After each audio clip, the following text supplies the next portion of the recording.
Mga kapuso, Pag-asa po nagsabi nito, tila nadaan daw sa dasal ang bagyong Ruby.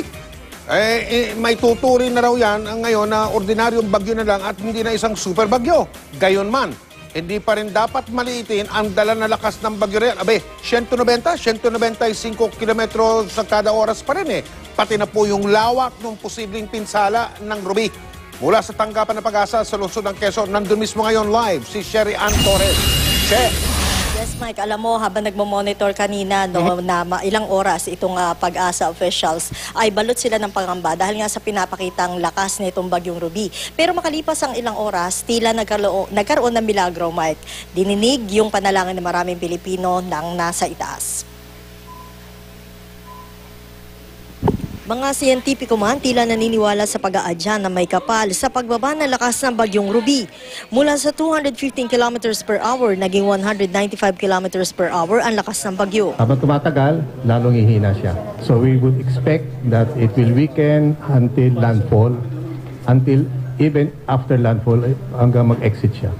So hindi na siya magiging super typhoon. Baka ito na yung pagdadasal ng lahat ng Pilipino.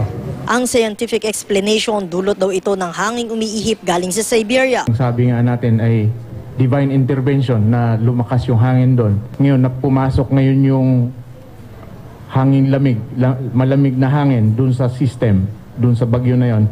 Kaya bahagya na humina yung bagyong si Ruby. Hindi man matatawag na super typhoon ang bagyong Ruby, di pa rin biro ang bitbit nitong lakas at ang lawak ng posible nitong mapinsala. 47 provinces pa rin ang kitang tatamaan ng bagyo. Ang pinaka-nanganganib ang 16 na probinsyang nasa loob ng red area na ito, ang mga tinatawag na high-risk areas na malapit sa mga posibleng daanan ng mata ng bagyo. Sa mga lugar na ito, posibleng magkaroon ng storm surge. Storm surges of about 3 to 4 meters high, and of course, heavy damage to agricultural or to the agriculture, yung mga bahay kubo, so to speak, pwedeng matanggalan ng bubong, masira. Ang Metro Manila naman pasok sa orange warning na ayon sa Pag-asa, maaaring ulanin sa linggo. Ang inaasahang dami ng ulan dala ng bagyong Ruby nananatili sa 7.5 hanggang 20 millimeters per hour. Ang 20 is intense. Pag ang lugar mo ay sabihin natin kahit hindi siya prone talaga sa mga flash floods, pero mababa siya, kumbaga hindi masyado siya babahain yun.